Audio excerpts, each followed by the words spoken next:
All right, so one of the questions that we often get is, what age groups do you have in Legends?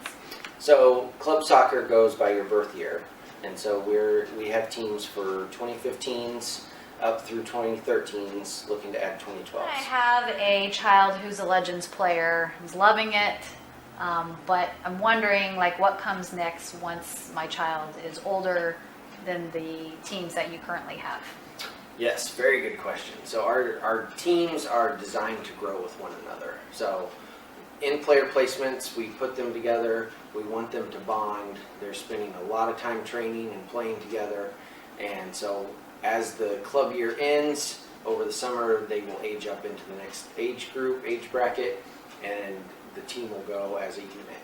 And they will do that so on and so forth until U18, U19, and then they go off to college. And then from that point, from the growth standpoint, as each age group goes up to the next age division, we bring in two to four teams into the younger age brackets and just keep progressing year to year. I understand that tryouts are involved. What do Legends tryouts look like? Legends tryouts they're divided by age group, so by birth year, and we want to make them as comfortable as possible. The word tryout can be very stressful for kids, and each age division coach will lead the session and will teach the kids a few of the creative dribbling skills that we offer here at Legends. And then the kids, for the most part, they get to play and scrimmage so that they can just relax and be themselves and get to showcase what kind of talents and skills they have. So with tryouts, you said there are different age groups. Do tryouts look differently for the different age groups? Yes, very much so. So for our 2015 age groups, they would be playing in a U8 division, and so that division is very different than the 2014s and up.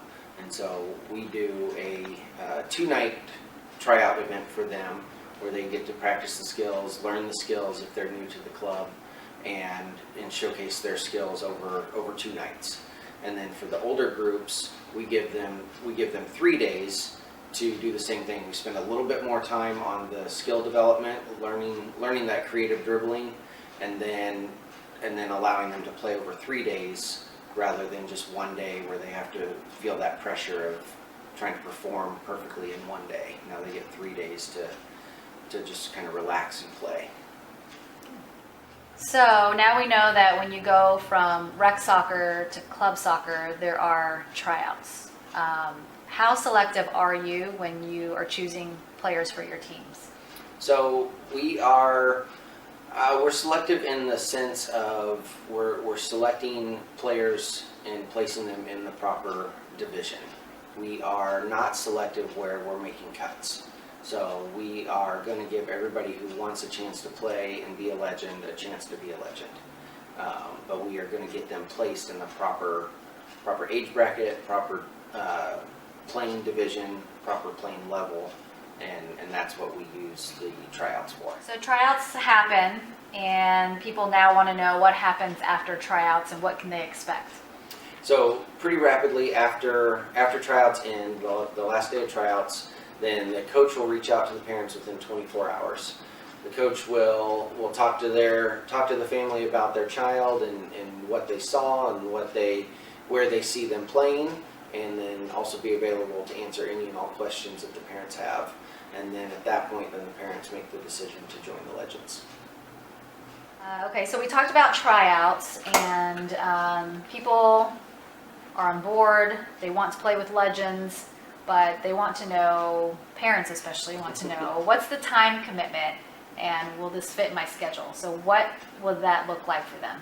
Yeah, so for our 2015s, our U8 teams, they will train 2 hours a week. So it'll be 2 different nights of training at an hour apiece, and then they will play their games on Saturday mornings in the Lake Country League. They will also commit for the fall season and the spring season. Then over the winter, they can go play other sports. They can have some downtime. They can do anything that they choose to do. For our older teams, 2014 and above, They are committing for the full club year. So that's the fall season, the winter season, and the spring season. So fall and spring are outdoors. The winter season is indoors. Or it's traditionally a futsal league. They are training at least 2 nights a week for an hour and a half each. For teams that choose to be more competitive and play in a more competitive division, they may train more, and that will be up to the coach and the team to determine how many nights a week they're training. And then their game schedule is a little more sporadic, where it's not necessarily every Saturday, but it's going to be between certain dates within the given league season from Lake Country. So once a player is in the Legends program, what is the coaching style and training atmosphere like in your club? Yeah. So the training atmosphere is a competitive one, and what I mean by that is we are creating games and training games, and within training the kids are competing against one another to be creative dribblers, to be leaders, to find find solutions to problems, and so we want that competitive atmosphere to help the kids raise themselves to the next level. As far as the atmosphere as a whole, it's player-centered. So our coach is going to be focusing on the players, one, as a group, to improve them as a team, to build their team, to get them focused on one another and improving as a team, but also individually with the creative dribbling, with the individual advancement of each player and development of each player, so that as the player grows, the team grows.